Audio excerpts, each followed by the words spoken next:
I think most people can recognize funk music, like the music that's playing in the background right now. Although this is copyright safe internet funk, so it's not ideal, but it's still funky. You can tell. It's punchy, it's tight, it makes you want to dance. But a lot of different types of music can make you want to do that. So what makes music funky? In this video, I'm going to try and explain what puts the funkiness in funk music, and even what can funk up non-funk genres of music. And don't worry, you do not have to be a music major or a theory head to understand this. For example, the track that you've been listening to, it has an obvious funk to it. But this track, not so much. If you polled people on the street, I'm pretty confident that they'd be able to identify which track is funky. In fact, it seems like what's funky and what's not is pretty well understood, even among non-funk heads. It's just, well, I think for your average music listener, a little difficult to put into words. And the comparison between those two tracks is a little odd, right? Because they both have a lot in common. Both have a driving rhythm, both are very, danceable, but only one could ever be described as funky. And the reason why is a little stranger than you might think. It's an unexpected turn in musical history. It's one that I think is as significant as jazz or American folk music, even rock and roll. But in order to understand what puts the funk in funk music, you first have to understand James Brown. And although funk does have many influences, like jazz, blues, gospel, R&B, these were ultimately channeled through one man, James Brown. Now, I always get comments about this, so I feel like I have to reiterate. Genres of music are almost never invented out of whole cloth by one individual. And that's certainly not what I'm proposing here. There's no question that James Brown was integral to how funk developed in those early years. Now, I should also mention that James Brown is a complicated figure. He was a musical genius, a consummate performer, an activist, and a community leader, but he also had a dark side. One of abuse, cruelty, and even at times violence. But this video is not meant to be a criticism or an endorsement of Brown's character. It's about what funk is. And James Brown is without a doubt one of the first acts that really defines what that means. You see, James Brown wasn't always a funk artist. He started as an R&B artist in the 50s and the early 60s, and he was incredibly successful. He even earned the title the Godfather of Soul. But in the mid-60s, everything changed. Brown began to take his music in a new experimental direction. First in 1964 with Out of Sight, and then in 1965 with Papa's Got a Brand New Bag. You've definitely heard that one. But in 1967, he released a track called Cold Sweat, and it's funk with all the pieces there. This song is essentially the repetitive guitar vamping that his band would play in between songs. And he released this as a single.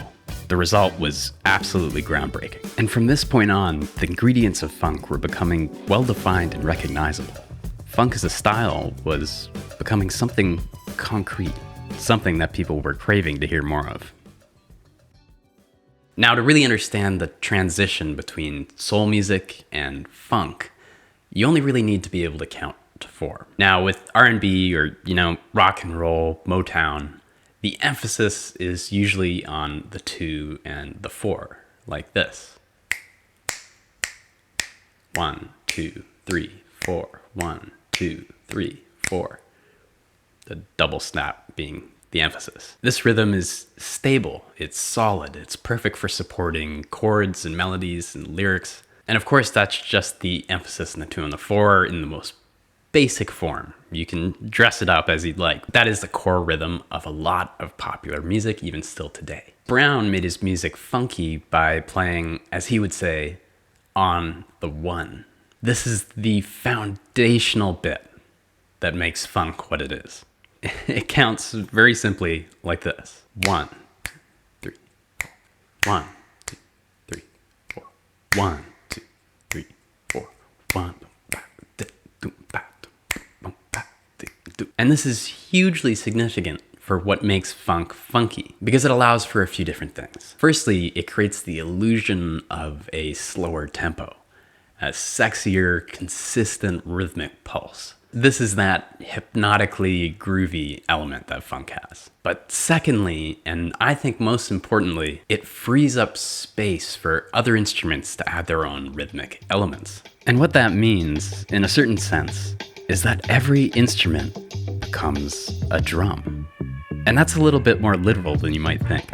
Whether it's the tight hits of a horn section or the stabbing high-end chord vamp of electric guitar, every instrument plays an integral rhythmic purpose. Even James Brown's vocals are often not so melodic. They come in like the snap of a snare drum. They're quick, lyrical, rhythmic bursts. And the melody, the tune of the song that you can whistle in the shower, is a little less important. At least less important than it had been on Brown's pre-funkified tracks. And this is of course something you can hear in another popular genre called hip-hop. I don't know if you've heard of it. So yes, there is a clear connection between funk and hip-hop, but I'll get back to that later. But of course, this whole do it on the one rhythmic element to funk, it's not the only thing that makes funk music funky. It's also pared down in its arrangement. It's simplistic, roomy, most importantly, repetitive. You can hear everything going on in a funk track, and you'll hear it over and over again. And this isn't an accident or just laziness. It builds that hypnotic quality that's both groovy, rhythmically complex, but also easy to dance to. Now, this quality doesn't mean that the entire funk song is gonna sound the same, but you'll definitely hear more repetition than you would with, let's say, R&B or pop music. In some funk songs, you might only have 2 chords, maybe 1 chord. You'll probably get a drum break, maybe some horns, and sometimes a chorus, but you really don't need it. Some funk songs are like one big long funky verse. In many ways, especially in arrangement, it's a very simplified musical style. It's just as much about what you're not playing as what you are. Now, admittedly, before you jump on your keyboard, I have been describing funk in its earliest iteration. As the 70s chugged along, a whole funk scene developed. Or really more like scenes, plural. In cities like Detroit, Dayton, San Francisco, Chicago. This is where you start to see legendary acts like Sly and the Family Stone, Parliament Funkadelic, Ohio Players, The Meters. There are way too many to name here, but these groups saw massive popularity all the way through the 1970s. And a lot of these groups do innovate on the style. They break away from James Brown's original recipe. But there are always some of those foundational elements present, whether it's playing on the one, a repetitive hypnotic quality, having a pared down arrangement, or having instruments that are not traditionally part of the rhythm section, adding significant rhythmic input. And in the late 1970s, a lot of these funk bands dipped into disco, which is essentially funk, but instead of emphasizing the first beat of every 4, you emphasize every beat, usually with the pump of a bass drum. Disco also had, less of a political drive to it. If you listen to funk lyrics, they're often pretty political. Disco's more of a hedonistic response to the kind of painful economic reality of the late 1970s. It's a party. And in the 1980s, funk began to evolve even more. Artists had more access to new electronic instruments. And new recording technologies meant that artists could experiment with some pretty cool psychedelic electronic sounds. You also hear a lot more funky music, experimenting with more melodic vocal lines, the stuff that James Brown didn't really use so much in his funk music. This and the frequent addition of parts written for synthesizers. You can really hear this shift happening with artists like Prince or Rick James. It's around this time too where you start to see jazz fusion, borrowing elements from funk and combining them with experimental electronic sounds. While not everybody's a fan of this era in his music, you can hear a lot of this kind of influence seeping into Miles Davis's music in the 80s. And of course, as you've probably been waiting for me to mention, those classic 70s funky drum breaks. They become an essential part of the palette that hip-hop producers are using to make something completely new. And this is because a funky drum break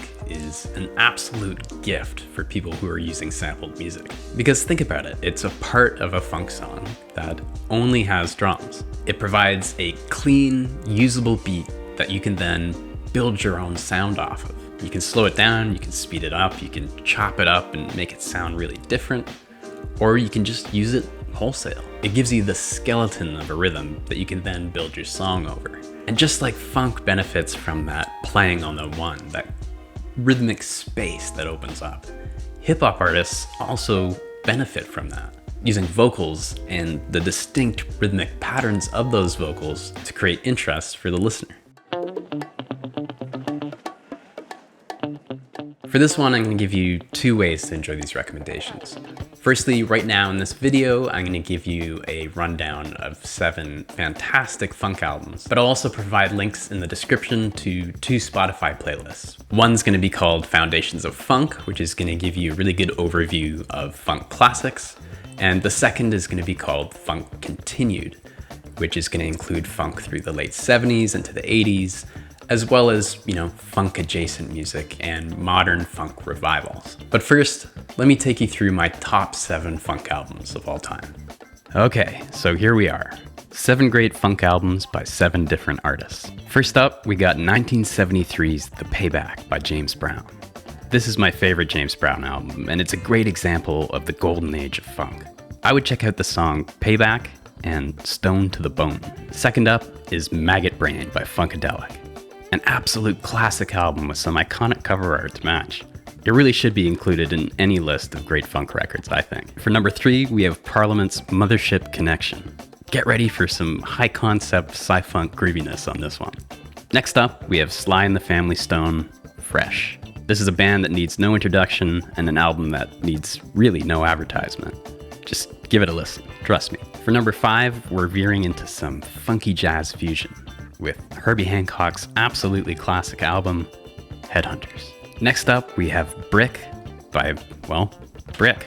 Funk, boogie, and disco combined for a really great record, and maybe a personal favorite that I've crowbarred into this list. And for my final pick, we have All in All by Earth, Wind, and Fire. While these guys span a lot of genres, this album has no shortage of funk. It's guaranteed to get you up off your seat. I thought about maybe including a more, traditional funk album for number 7, but I thought this would be the perfect record to show how James Brown's formula had been altered and incorporated into completely fresh sounds. There you have it. Don't forget to check out those links for the Spotify playlists. I put them in the description below. And please let me know in the comments if there's a funk album that I've criminally overlooked, which I know there are many that I obviously did. That's it for now. Thank you so much for watching, and I'll see you next time.